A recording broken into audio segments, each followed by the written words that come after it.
Welcome you, and we'll respect your time by beginning the press conference now that it's 2:30. There'll be three main presenters that will provide information for you today. There'll be Moorhead Police Chief David Ebinger, and Fargo Police Chief Dave Todd, and Moorhead Police Investigations Commander Lieutenant Brad Pennis. We'll begin with Moorhead Police Chief David Ebinger. Thanks, Dory. I want to welcome everybody here at Moorhead Police Department and thank you for coming out today. I want to start off with expressing my appreciation to our local media. You've done a good job for us of getting the word out on this case. It's not only led to, your coverage has not only led to individuals coming forward and providing us with information and leads, it also has helped dispel a lot of the false information that gets out whenever you have an investigation of this nature. And we appreciate the media's assistance in helping us accomplish those two goals. Our thoughts and prayers are with Tom Beerson's family and his friends, and I want to assure all of them that our department, that the Fargo Police Department, and the many other state and federal partner agencies that are with us, committed on this case, are going to remain dedicated to this investigation and remain steadfast in our commitment to bring forth justice for Tom and closure for the people that love him. With that said, today's press conference is to provide the public with a recap about this case and the current investigative status. We'll provide some additional information, and we ask that the public contact the Moorhead Police Department if they have any information that they believe may be relevant to this case. We have received the final written Ramsey County Medical Examiner's report. That was received last week.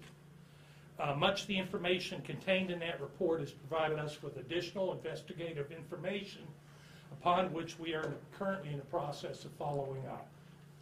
As a result, we consider the report to be case sensitive and we will not be releasing it to the public at this time, which is as normal procedure in just about any investigation involving a homicide. We want to assure you that this is still a very active case. And as a result, we have to be circumspect in releasing information which could compromise this investigation. As I referenced a minute ago, this case has been a collaborative effort from the start. From the very earliest days when Tom Beerson's body was discovered in Moorhead, the Fargo investigation of a missing person then became a Moorhead investigation of a homicide. Instead of deciding they'd pass off this investigation of Moorhead, we've been very fortunate Fargo from that point on has continued to devote their energy, resources, and personnel in a partnership with the Moorhead Police Department working this case.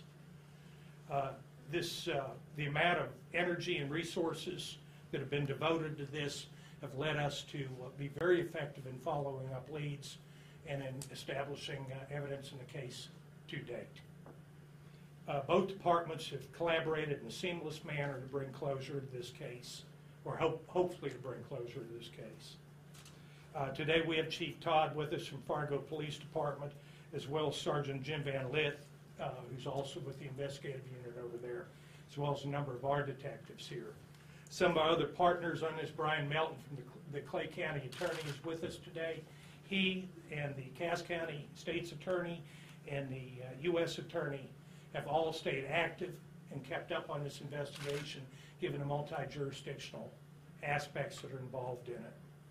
We've had assistance from the Bureau of Criminal Apprehension in Minnesota, the BCA Crime Lab, the North NDSU Police Department, the initial agency that first became aware of the missing person investigation, has also been very helpful in this case. We are currently, as Lieutenant Pennis will touch on in a couple of minutes, we are counting on resources from the FBI to help us as we move further on into this case. At this point, I'll now ask Chief Todd to make a few comments. Dave Todd. Thank you, Chief Ebinger. I'll keep this brief. Good afternoon. The Beerson case is a difficult case in which all the agencies involved have expended a vast amount of time and resources. We approach these cases in both a professional and personal manner. because first of all, we have a duty to our communities to protect them from a violent person, and it's our duty to go as far as we can to solve these type of crimes. Secondly, we end up approaching it in a personal manner because we get to know the families of the victims. We develop relationships with families as we try to help them through the roller coaster of emotions that surround these investigations. You can't help but become somewhat personally affected by these relationships, but they drive you to do the best job you possibly can for them and the loved one they lost. Chief Ebinger and I want to assure our communities that we are keeping this case on the front burner of the stove. The detectives from our agencies discuss it, strategize on it, and review information on it on a daily basis. We will continue to run down every lead, exhaust any possibility we can, because we're committed to do the best we possibly can for both the Bierson family and our community. Thank you.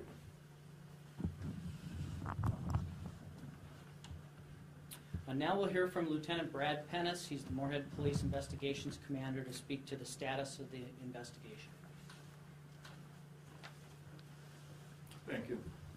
Good afternoon. NDSU college student Thomas Bierson was reported to have been last seen Saturday, September 20th at approximately 3:40 a.m. outside the residence of 824 14th Street North in Fargo. Fargo and NDSU police initiated the missing person investigation and solicited assistance from the public to provide any information that may be helpful in locating Thomas Bierson. Fargo police located the body of Thomas Bierson on Tuesday morning on the property of Larry's RV Sales, located in the 3000 block at 24th Avenue South in Moorhead. The officers found that the victim was deceased with injuries to the body and secured the immediate area as a crime scene. The cause of death was not visibly obvious to investigators at that time. Moorhead investigators requested assistance from the Minnesota Bureau of Criminal Apprehension. The Minnesota BCA crime scene team responded and began processing the scene.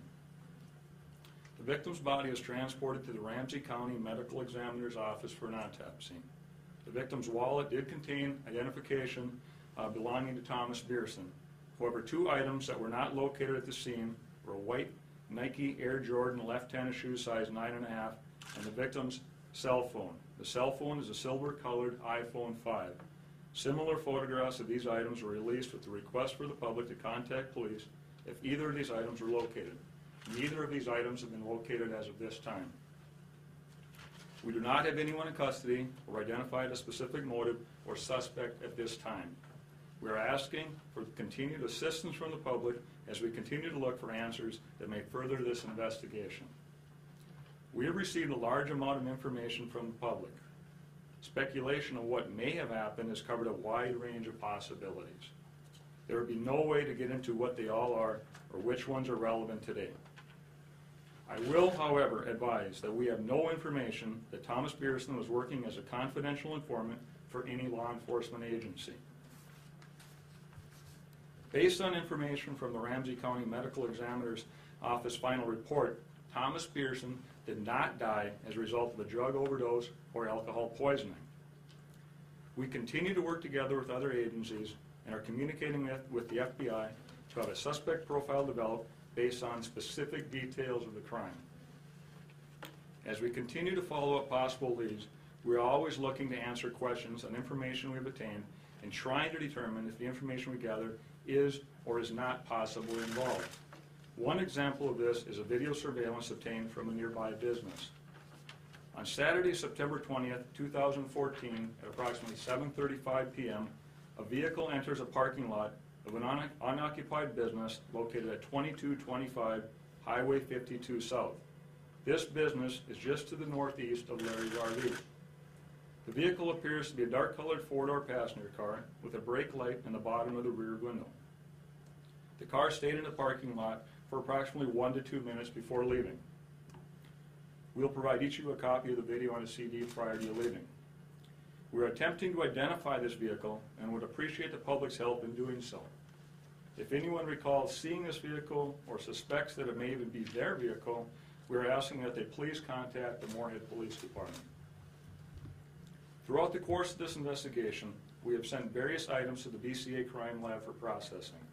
We have received a number of reports back and will continue to receive reports as items of evidentiary value are processed.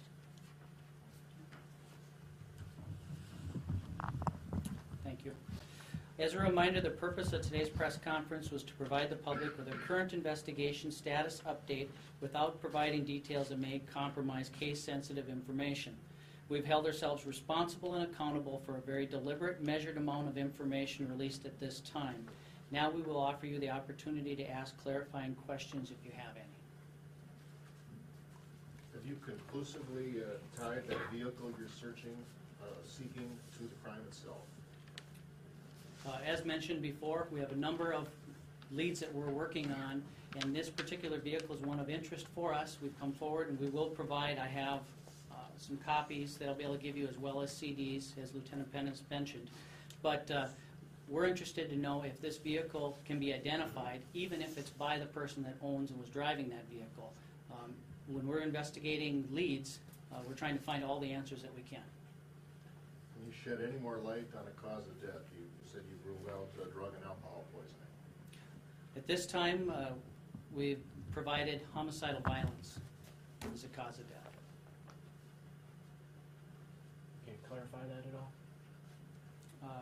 I believe that speaks to the circumstances, so I wouldn't be able to elaborate at this time.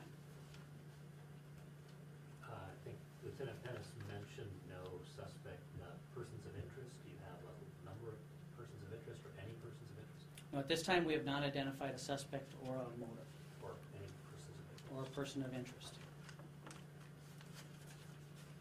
Will you be sharing any toxicology results that you received in the final report? We're able to provide the information that he did not die as a result of drug overdose or alcohol poisoning. Can you explain a bit more about the FBI profile process? You want to speak to that? Yeah, the FBI has been working with us ever since the beginning of this investigation. We have a great working relationship with them. So they've offered their assistance in that situation. So basically, my little knowledge of how that works is they need an entire case file to begin that process. So we have not started that process yet, and we're getting very close to having as much information gathered as we can. Even though this is an ongoing investigation, we're going to continue to interview people, continue to track down any leads and possible suspects. We will, in the near future, provide them any and all information we have so they can begin that process. Lieutenant, earlier we had a report that came out of the jurisdiction across the river. They said that the investigation brought you out of the area. It extended out of the greater Fargo-Moorhead area. Can you elaborate on that at all? If in fact, how far you went or where you went? Yeah, I can't elaborate on any case-sensitive information or where we get our leads or what kind of suspect information we may get when it comes to tips or information our investigators gather. But I will tell you that we have gone in a number of different directions, talking to people, interviewing people, looking at any possible evidence or leads. But I can't really get into specific communities or direction or states. Is the last known sighting of Thomas Pearson alive still the 3:40 a.m., or has that information been updated in the course of your investigation? No, that, to the best of our knowledge, that's when he was last seen. Why release the info, the surveillance video about that car now? I mean, did that just become available to you guys, or? Throughout the course of the investigation, we gather all kinds of information. We have hopes to tracking down the information we gather to trying to identify like that vehicle or anything else in an investigation that comes forward with information to us. We'd hope to gather as much information we can and make that identification if we can on our own. In this particular situation, based on the fact we're holding this news conference now, the fact that the final autopsy came out, we felt it was in our best interest to release this video now and look for the public's help, not knowing if this vehicle is or is not involved, not knowing if this person is a witness. We're just trying to gather any information that that person in that vehicle may or may not have as a result of this investigation. So how helpful is a medical examiner's report? Medical examiner's report is very lengthy. Okay, there's a lot of information in it. So we, like Lieutenant Jacobson said, we got that last week. So we're taking that into account. All investigators from all the various agencies are reviewing it. There's information in there that we believe is relevant. So we're communicating amongst all the different agencies involved. We're communicating with crime labs. We're communicating with our attorneys involved in this regarding that evidence. So we're taking it one piece at a time, but there's obviously, in these kind of situations, there is generally relevant information, but unfortunately, we can't jeopardize the investigation and get into it. Do you not plan to expand upon the homicidal violence being the cause of death until you have a suspect? We're not going to get into anything on that autopsy that would possibly jeopardize the investigation. And us finding the suspect and bringing the suspect to trial, that is very, very important to us. That's something, again, that typically in these situations would never be released, and we're not going to jeopardize the investigation in doing so. And you touched on it briefly, but why did you wait so long to release this information about the car? Again, we've gathered a lot of information throughout the course of this investigation. So we have to take into account what information we have, what information, and what have we gained with that information, where are we at with that information. Through the course of the investigation, again, we had hoped and believed at some point in time we'd be able to identify that the owner of that vehicle, the occupant of the vehicle, or the driver of that vehicle. To date, it's been some time has passed now. We were not able to do so. So at this point in time, we feel in our best interest to hopefully, with the community and somebody out there, to give us the information we need to help us solve who that person is. Again, we don't know if they witnessed something, saw something, may or may not have been involved in this, but that's what we're looking for at this point in time. We have to take every piece of evidence we gather into account as far as when is the right time, is it ever the right time, can it jeopardize anything in the investigation, will it be beneficial or helpful in the investigation. So that's what we weighed, and we put our heads together and we decided this time was the right time to do it. How much of that autopsy report are you able to share with the family? We have not shared the final autopsy report with the family at all. We are keeping in contact with the family on a regular basis, so they're up to date, they're up to speed, they know that this press conference is going on, but they have not seen the final autopsy report. Do they know exactly how their son died? I would think that they have a bit of understanding of what really happened. Exactly, no. Medical examiner's report, though, tells you conclusively the manner of death, and that's all complete. Again, gives us a lot of information that, once we receive a report, we are in communication with the medical examiner's office. We have to get clarifying information. We discuss it with them, so it has a lot of relevant information, but I really can't answer your question. I'm not going to go into more detail than that. So you can't tell us whether that report says he was beaten up or cut up or mutilated? Again, a lot of information in that report that would be case sensitive that I can't share and we're not going to talk about. I think we can say, just to address one specific thing that the comment you made, one of the rumors that we dispelled on, or wanted to dispel on this is mutilation. Given some of the way out comments that are made on the web, there's no indication of mutilation in this, in answer to your question. Have you established a motive at this point, or are you leaning towards any type of motive? No.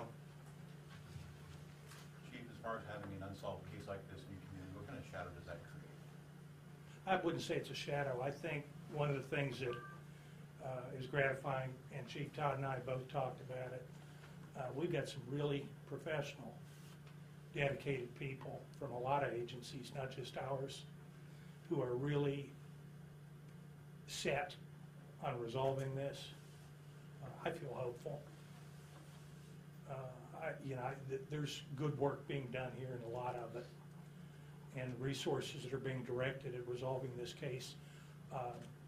You wouldn't get in a lot of communities, but this is an act that disturbs us.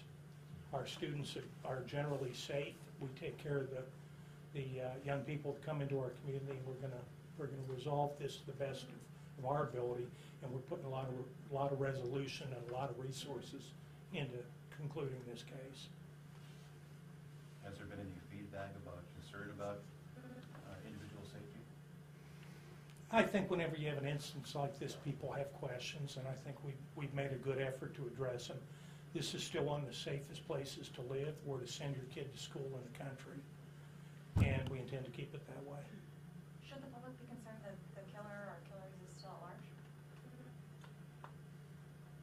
I don't see any indication that there's an active threat to the public stemming from this incident, no. appreciate everybody coming out here again. I'm grateful to the media, particularly our local media, that has made a point to help us debunk some of the rumors and to get this information out. And we will try to keep you up to speed as things develop, and as information comes to our attention that we can release, we'll get it out to you. Yes? Any more information you can tell us about the car in the surveillance video? Is that Minnesota, North Dakota license plate? Don't have a plate on it that we can make out. It's a fairly distinctive shape, but we have not been able to get a make or model on it. We'd ask some people look at this, and if they know they were in the area, this may be a witness. This may be a suspect. We don't know. If somebody recognizes it or knows somebody that was in the area that drives a vehicle similar to this, we appreciate the information. Do you have the witnesses to the act of killing Thomas Gerson? I'm not going to comment on witness statements right now. Okay, thank you.